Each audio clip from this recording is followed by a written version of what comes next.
special week kita akan membahas reading comprehension skills yang akan aku post setiap harinya.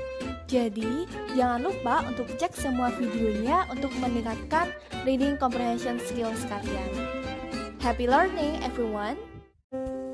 Di video kali ini, aku akan membahas pertanyaan yang sering muncul, yang sering kalian tanyakan kepada tentor atau yang lainnya, yaitu mengenai vocabulary.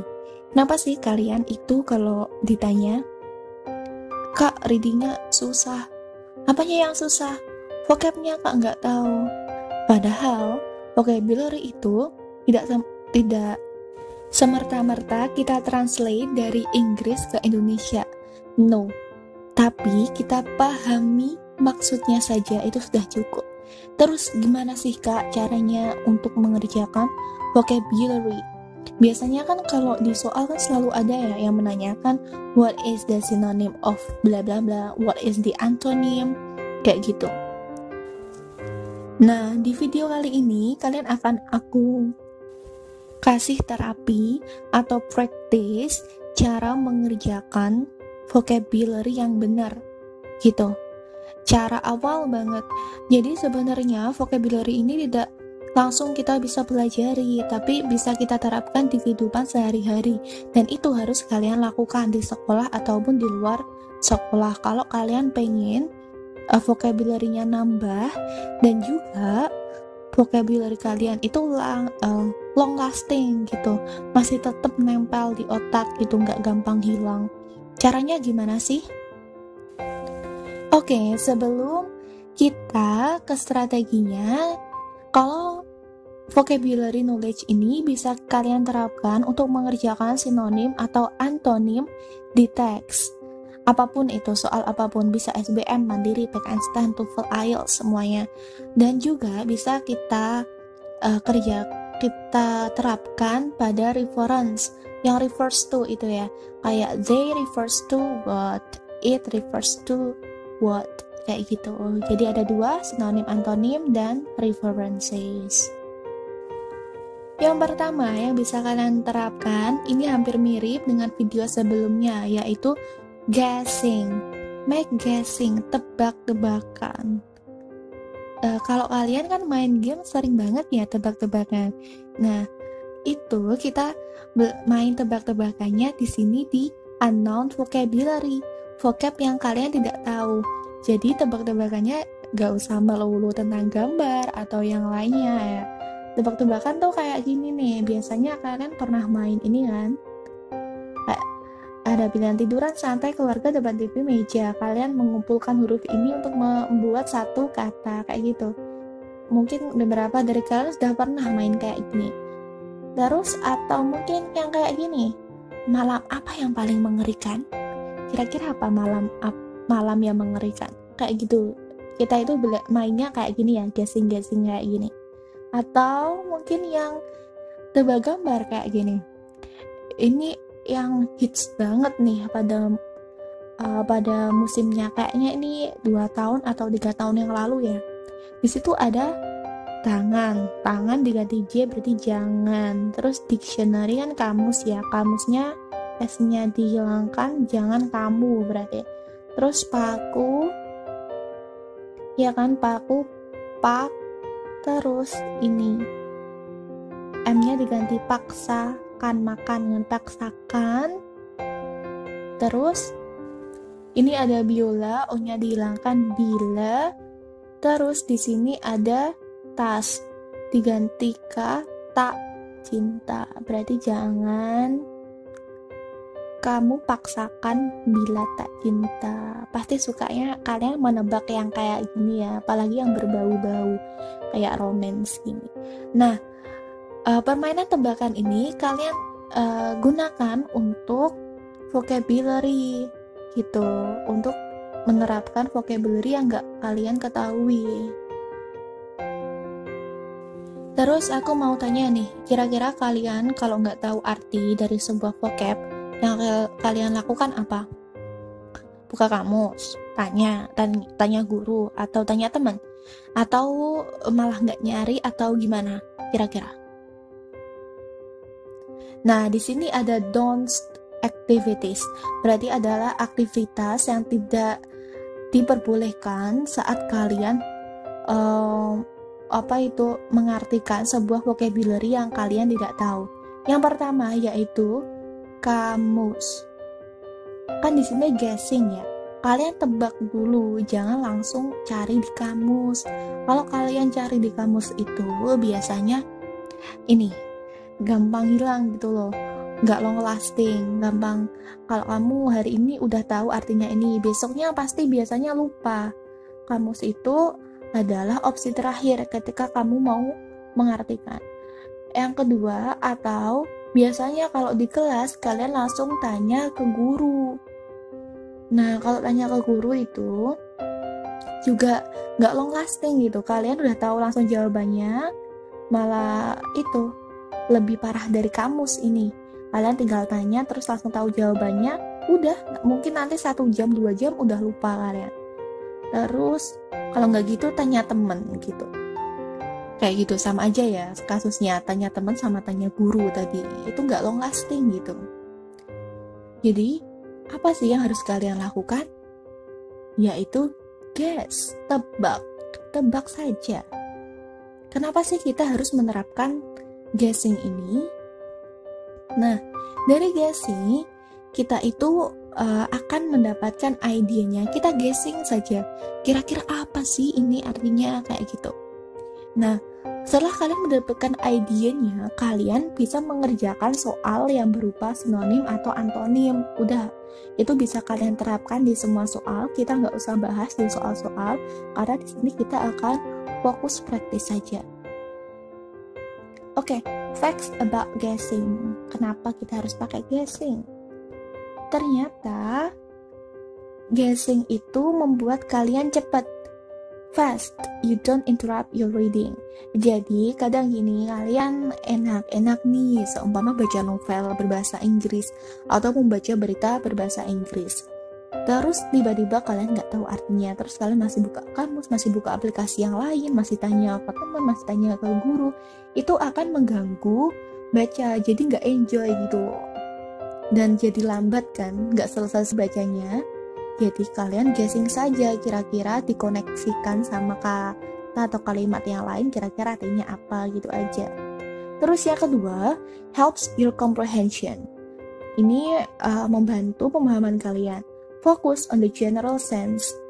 Jadi kalau kalian membaca, feelingnya itu beda loh. Saat kalian membaca terus kalian pause, kalau kalian hentikan terus melakukan hal yang lain, general idea yang kalian dapatkan itu jadi berganti gitu, jadi lupa lagi. Jadi kalian baca dari awal lagi.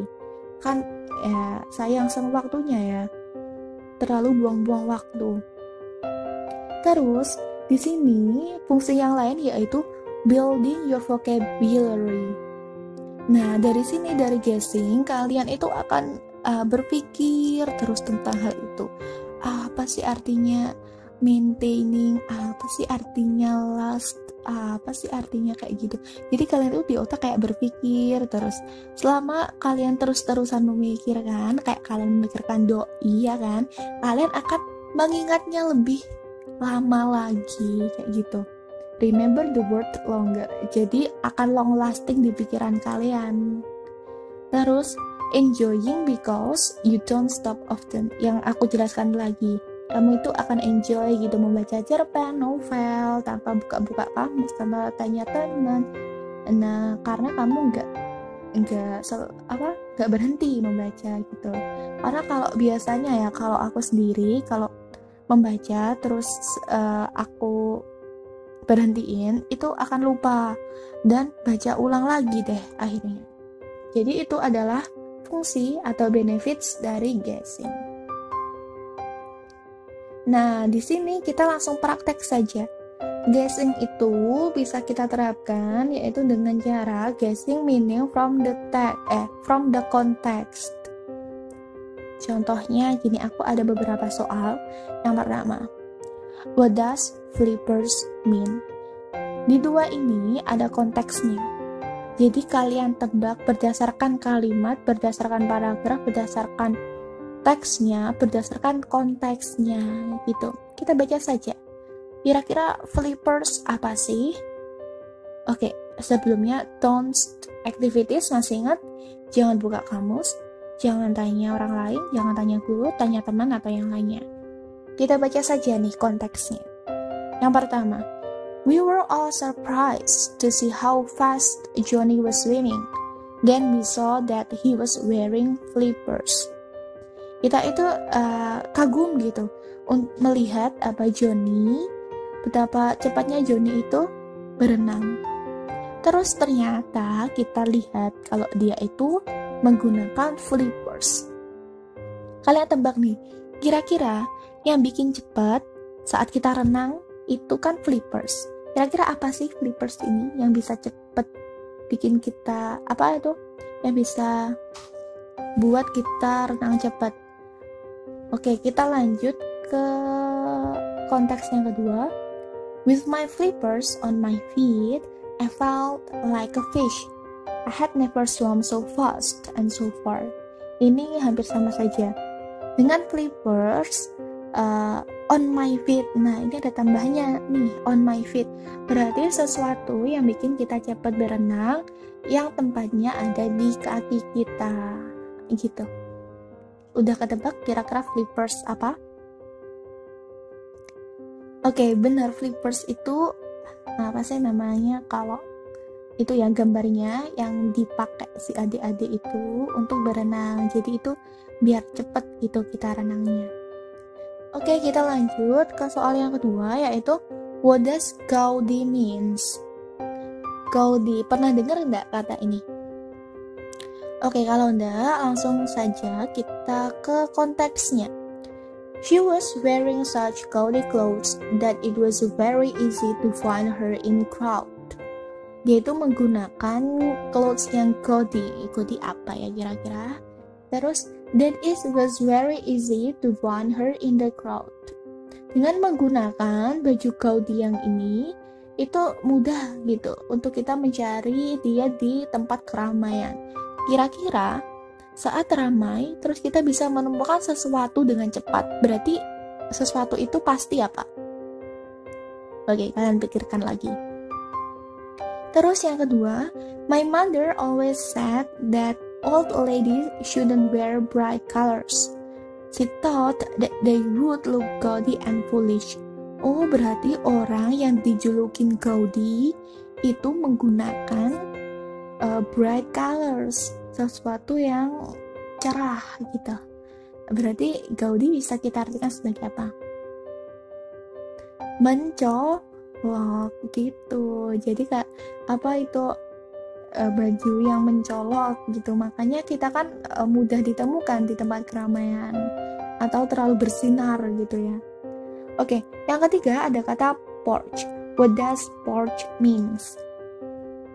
Langsung ke konteksnya. Yang pertama, on nice days, old Mrs. Willows always sat out on her porch and watch the people pass by. Di sini, Mrs. Willow always sat out. Sat ini kan verb 2 dari sit ya, sit, sat. Berarti sat out, berarti dia itu di luar, duduk di luar. On her porch, di porch. Kira-kira di luar itu apa ya, di mana ya? And watch the people pass by. Berarti di porch ini Mrs. Willows ini bisa melihat orang yang lalu lalang di jalanan. Pasti di luar nih, tapi apa? Terus konteks kedua, from the second floor porch there was a wonderful view of the ocean. Oh, berarti porch ini bisa di second floor, third floor, bisa di atas, bisa di bawah. Nah, kalau di atas ini bisa melihat apa ini? View of the ocean, pemandangan samudra. Berarti kira-kira porch itu apa?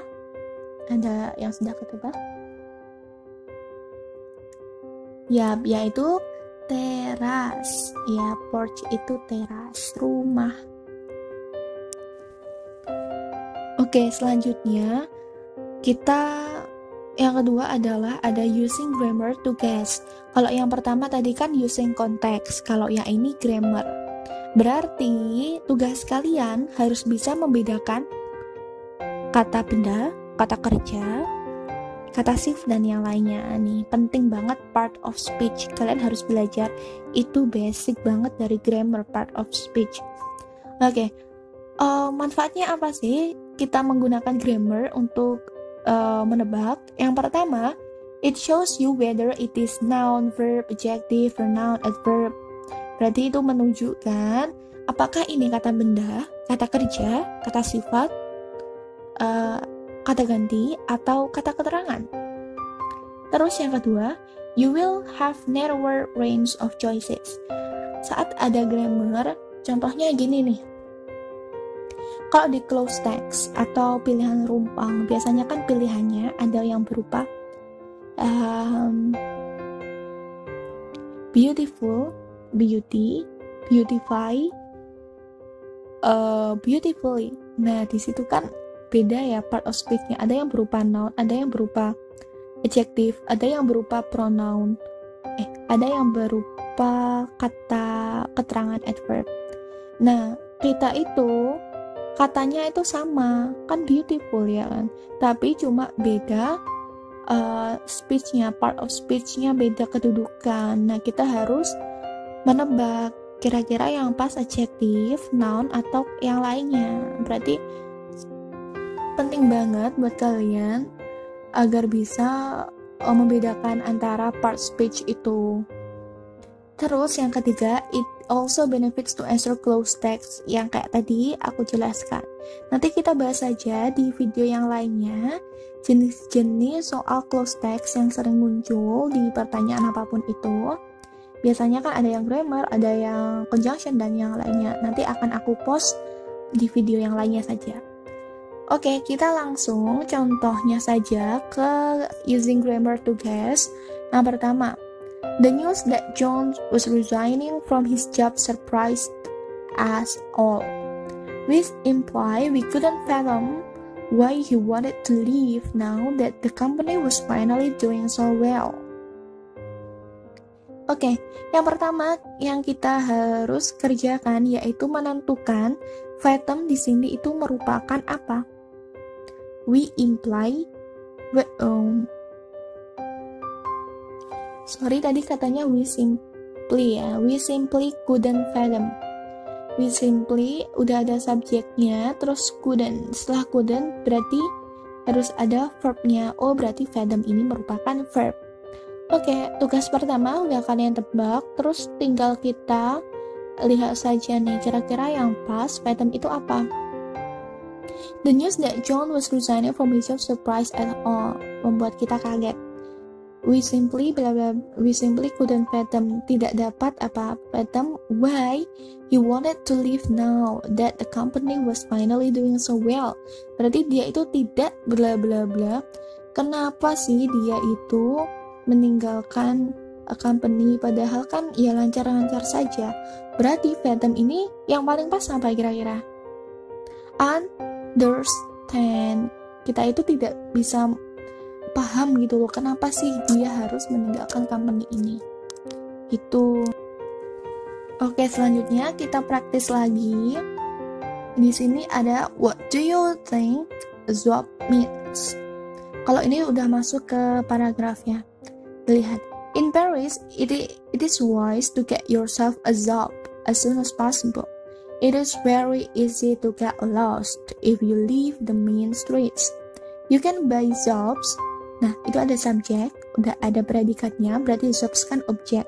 Berarti dia noun, ada s-nya kan. Awalnya kan tidak ada a job, ya kan? Sebuah bla bla bla. Kalau yang di bawah kan jobs. Oh, berarti ini kata benda nih kalau ada tambahan s. Berarti yang pertama udah kita tentukan job itu adalah noun. Tinggal kita lihat saja konteksnya. You can buy jobs. Kamu itu bisa beli jobs in the train station, di train station, but they are not complete, tapi nggak komplit. Better jobs can be found in the bookstores. Berarti lebih baik kita beli di bookstores. Kalau bookstores berarti ya berupa paper lah ya di situ. These have more details and they show all the names, streets. Nah, di sini kata kuncinya. These have more details, yang lebih details, and they show menunjukkan named streets. Kira-kira kalau kamu ke kota besar, terus kamu itu butuh apa biar kamu nggak nyasar? Kan di situ di kalimat kedua dijelaskan, it's very easy to get lost in Paris maksudnya. Kira-kira butuh apa? Oke, maps kan. Berarti Zob itu bisa kita katakan sebagai maps, salah satu jenis maps gitulah. Kalau sekarang mah emang udah canggih ya, kita pakai maps di HP udah nyampe. Kalau zaman dulu kan kita harus pakai maps yang yang kertas gitu. Tapi sampai sekarang masih banyak kok maps yang kertas itu. Soalnya lebih jelas gitu. Oke, yang kedua, kata what a slipshod job this is. Kayak gitu, itu berarti langsung ke expression ya. Mr. Jenkins shouted, go back and do it again more carefully. Nah, di sini slipshod ya apa kira-kira? What a slipshod job this is. Berarti kan job kan kata benda. Yang menjelaskan kata benda kan berada di sebelumnya, yaitu berupa adjektif. Berarti slipshod ini adalah adjektif. Nah, dia kayak marah kan ini, berteriak, what a slipshod job this is. Go back and do it again more carefully. Nah, di sini dia itu marah-marah terus bilang, kembali dan lakukan lagi dengan hati-hati. Berarti kan di sini ya kata kuncinya carefully. Berarti kebalikannya gitu. Berarti dia itu awalnya marah karena titik-titik, terus menyuruh untuk melakukan lagi lebih hati-hati. Berarti slipshod ini adalah kebalikannya carefully, yaitu careless. Jadi strategi tadi bisa kita terapkan untuk mencari sinonim atau antonim. Nah, kita sekarang geser untuk mencari reference. Nah, reference ini yang harus kalian perhatikan adalah kalian harus tahu pronouns. Itu wajib banget, kalian harus paham pronouns. Pronouns itu apa?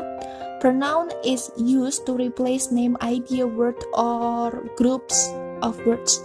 Berarti pronoun itu untuk yang menggantikan nih, ya kan, to replace nama atau ide atau kata atau kumpulan dari kata. Nah, ini bisa berupa singular atau plural, bisa single, bisa jamak. Terus, writers use pronouns because repeating the same words many times is boring. Contohnya gini aja deh, kalau ada kalimat ini, Jenny is my classmate. Jenny likes to learn new things. Jenny's favorite hobby is traveling. Jenny bla bla bla. Jenny bla bla bla. Kira-kira kalian boring gak sih dengar kata Jenny segitu banyaknya? Nah, ini loh fungsinya pronouns. Jenny di sini harus digantikan dengan pronouns. Jenny yang pertama di kalimat kedua digantikan dengan apa pronounsnya? She. Kalau Jenny's, kalau kepemilikan her. Ini pronouns ini udah kalian pelajari sejak SMP.